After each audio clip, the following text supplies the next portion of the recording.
And one of my favorite stops in Toronto, you guess it, Chinatown.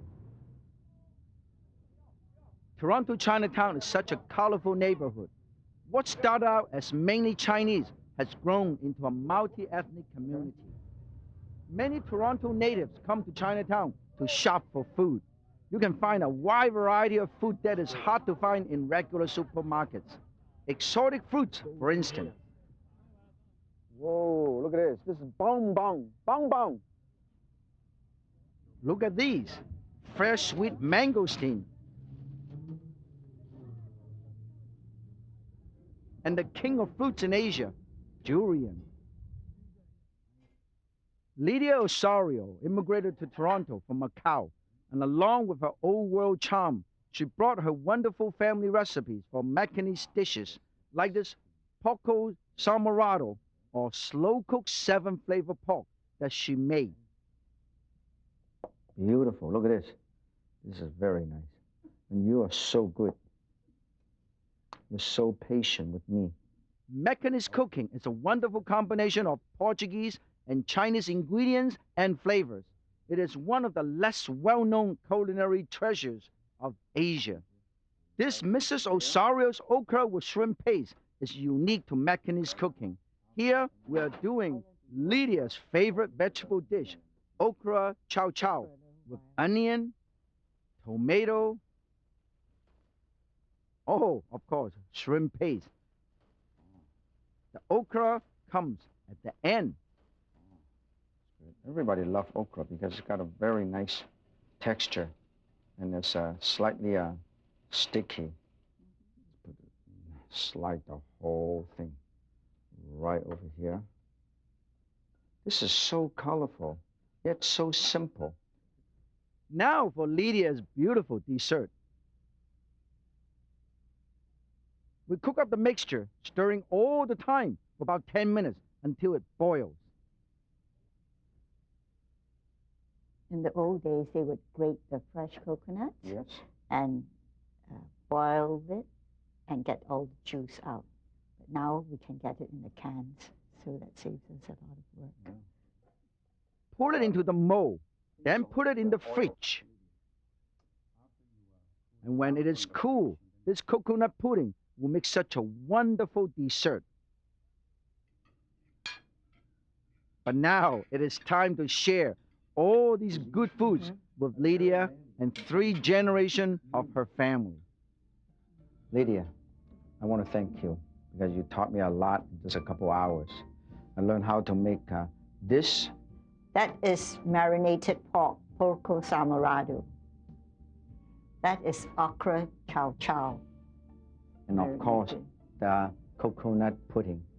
Thanks to Lydia and her family, I have such an authentic taste of Macanese food in Toronto. My all-time favorite Macanese dessert, pau de leite, sweet coconut pudding. Let's dice some tomato for the dish that I learned from Mrs. Osorio. They call it the okra chow chow, okra with shrimp paste. And then I'm going to put this. I like to keep a little bit of the seed because give me a little more juicy dish. Dice, and I put it right over here. In the meantime, I'm going to show you how easy it is to do this dish because I learned good from Mrs. Osorio. She's a good teacher. She came from a Portuguese, Cantonese background. That's why they call Macanese. It's a mixture of the culture and cuisine. This is okra, definitely not very Chinese. Okay, we parboil this for about 2.5 minutes. Okay, let's shut this off, set this aside, and then get ready to cook. Very simple dish. Here I have some onion. I'm going to heat up the frying pan, put a tiny bit of oil here, onion. Now, this is not very Chinese either. 洋葱. Onion in Chinese called 洋葱. 洋葱 means onion from the west. And then, this is very Chinese. This is marriage of culture, fusion, east, west. This is dry shrimp, very popular in the fishing village in Macau, where Mrs. Osorio and her family came from. Stir this, get the flavor out. And then you put everything else in. the okra. This is also a very Chinese. This is sugar snap pea. Now, this, believe it or not very Chinese. They call fan ke. Fan ke means milk berry from the west. Oh, beautiful. Very nice. That means this is actually a mixture of culture and cuisine and ingredient. Now, tiny bit of broth, let it braise. Tiny bit of sugar. And then of course, now this is very Chinese. You go to Macau, everywhere you turn around, you buy shrimp paste. This is shrimp paste, fermented shrimp paste. Very strong, just like fish sauce. All you need is about half a teaspoon to 3/4 teaspoon. For added flavor, how about a tiny bit of, and also color, a few drops or half a teaspoon of oyster flavor sauce. This is so wonderful. The whole dish is almost ready. Then of course, let it braise a little bit because I want the flavor of the shrimp paste and the dry shrimp to really sip into the whole thing. Oh, look at this. This is so wonderful, nice and easy to do. Now we're gonna thicken this up. It doesn't take too long to cook. A lot of people love the texture of okra because it got a very unique texture and consistency. Whoa. Put it in, toss it in, and you know what? The dish is ready to be served. I'm gonna put this over here. Let's get rid of these. And then go, hey! Oh, this is nice and ready. And I slide the whole thing, put it right over here. This is Mrs. Osorio's favorite okra chow chow. I put it right here. I called it Mrs. Osorio's okra with shrimp paste. I'm scoring the surface of this little piece of pork tenderloin to make a dish called slow-cooked 7-flavor pork, another favorite of the Osorio family. In fact, when I was there eating dinner, this is one of my favorites. You know why? It tastes so good. The great thing about it, you can cook this ahead of time and keep it in the fridge, and the next day it tastes even better. I'm going to marinate this. First, I put this whole pork tenderloin already scored on both sides. Put it in here in the back. Some bay leaf. Okay? Marinate this. It's good reason to marinate this. Some turmeric. Oh, final touch. Martinez version. Tiny bit of 5-by powder and also some little crushed chili. Put a tiny bit of these here. Put a tiny bit of here. And then also white pepper and soy sauce. Give that little golden brown color. And then of course, use a tiny bit of wine or dry sherry. Use dry sherry or white wine. Lots of them. Whoa, I love it. And then put them all together. And the next thing that I need is the onion. Put the onion. Diced onion.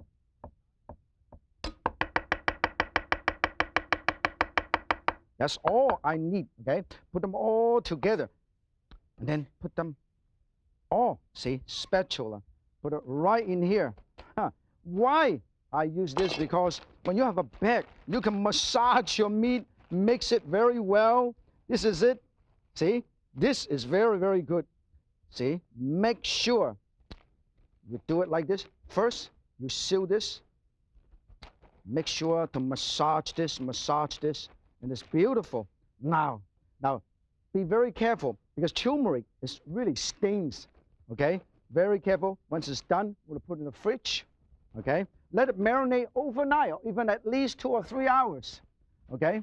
And then this is marinated for about 6 hours already. The next thing what you do is you brown it, okay? This is a wonderful dish. In fact, I often cook it for my own family because you can do so much, a big piece of meat, and then you cannot finish. Hey, don't worry. Put the leftover in the fridge. You are ready to serve the next meal again. And you pick this up, which is well marinated. Look at this. This is well marinated. And I brown it. Look at this. Whoa, you brown this on both sides. Okay, you brown it on both sides. Turn it to the outside. Look how beautiful this is. Not only that, not only on that side, the outside, but also on the side. Sears the meat and seal in the juice. And then on the other side, you see, just like they do cold bay beef, they brown on all sides, sears the meat and seal in the juice. Very nice. Nice and golden brown, right? And then you put the rest of this marinade. You don't want to waste anything. Put the rest of the marinade right inside here. Look at that. Oh, this wonderful marinade. And then you add water and let it braise. Look at this. Let it braise. Wonderful. Let it braise and let it simmer for about an hour and a half. Okay, slow cook. Then, of course, for the hungry crew, we always cook extra. So we have been cooking this for almost an hour and 40 minutes. And this is what we have here. I'm going to warm this up again, and we'll cover this, and look at this. This is so beautiful. This is what we need. Cook it for an hour and 45 minutes, okay? And this is new. Still, I just cool down a little bit so I can cut it for you, okay? It's really nice. Wonderful. And then we're going to get this out and make the sauce. Now, get the ladle. Look at the steam. Look at the steam, huh? Look at the steam coming out. This is wonderful. And then we scoop out this much right here, the sauce, the braising sauce. And then we're going to make a wonderful sauce, put it right on top, okay? Now, thicken this up. This is so wonderful, just the right temperature. So you can cut it, okay? This is very important. Stir this in. Oh, stir this in. That's all you need, okay? Extra wine, how about that, huh? Extra dry sherry or white wine. In the meantime, we're going to take it over here and we are going to cut it up, okay? Everybody can see how beautiful this is. This is a wonderful piece of meat. We're going to cut this up. Use a wonderful knife. This is how we're going to serve it. Beautiful. Wow. Beautiful piece of pork.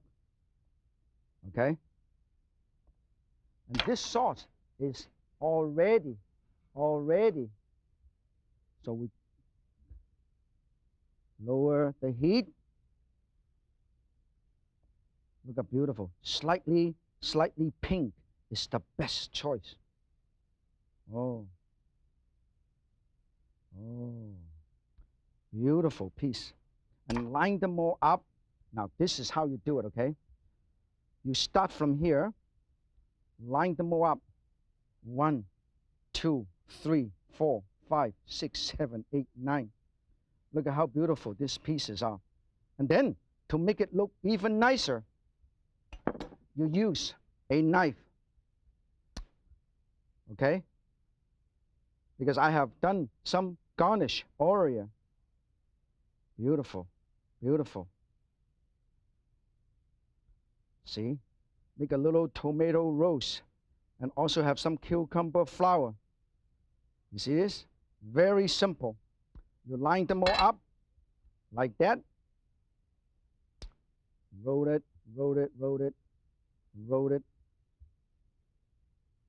Very simple.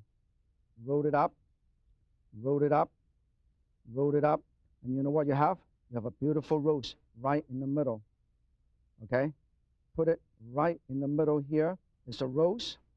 And you put the sauce right on top. Look at how beautiful this is. This is definitely just as good looking. May not taste as good, but just as good looking as Mrs. Osorio's slow cooked 7-flavor pork.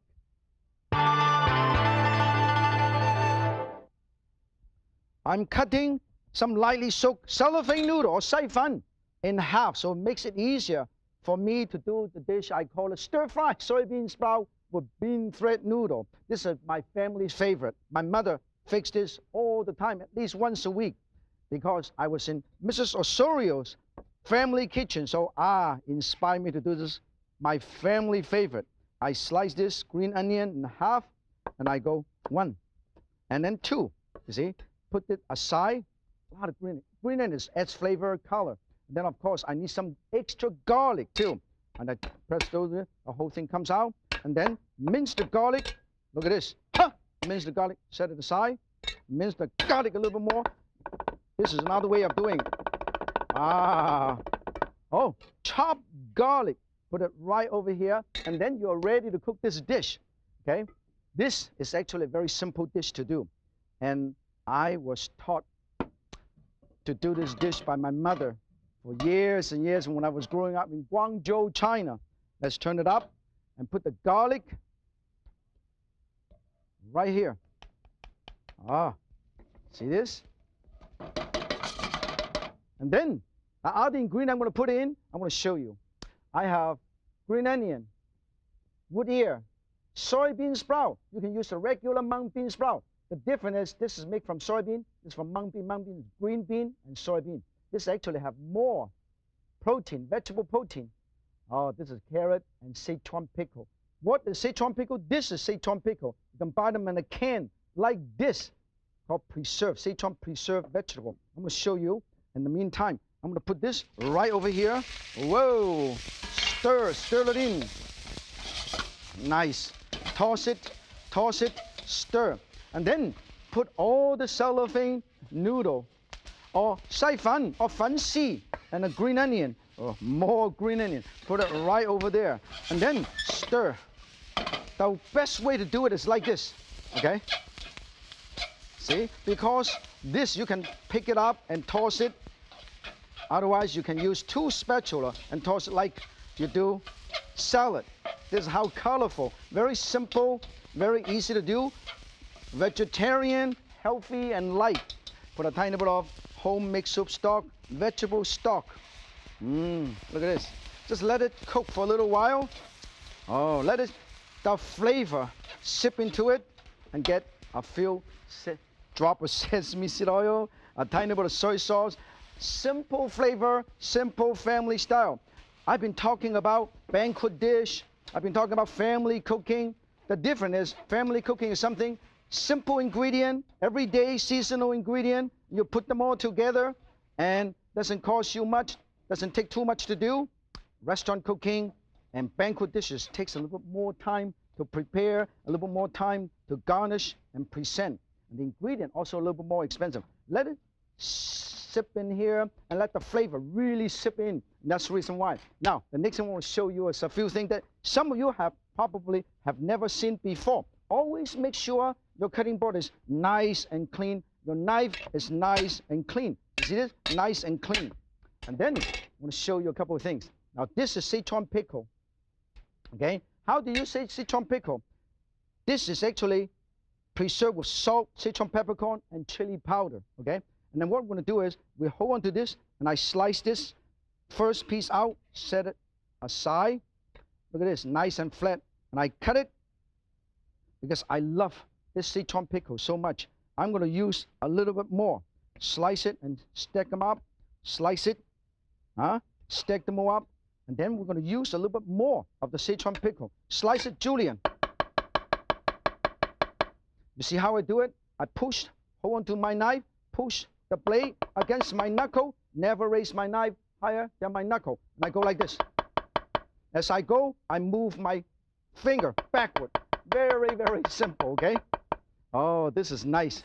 And you can buy them in individual pieces, or you can buy them in a little jar like that. I'm going to put a tiny bit more of this Sichuan pickle right there because I love the flavor, okay? And also give that nice heat to it. Now, there's another thing that I did put in that I probably should show you. Everybody knows this is wood ear, mok yi. This is a dry one. When you soak them, you know what? This is how big it gets. Okay, look at the difference. People ask, hey, what is Sichuan pickle? Sichuan pickle is actually kohlrabi, pickle kohlrabi. Okay, pickle kohlrabi. Oh, this is beautiful. This is done. If you want, you can even have more broth. This is how beautiful this is. The cellophane noodle, just like any noodle, it soaks up the broth. It's just like You don't have to even thicken it up. When this is ready, you know, I'm going to show you how beautiful this is. You put this over here. Look at beautiful. Huh? To make it nice and beautiful, let's put a tiny bit of sesame seed right on top. This is how it is. Stir-fry soybean sprout with bean thread noodles. Somebody get me my chopsticks. Till next time, remember, if Yan can cook Macanese family style, so can you. 再见。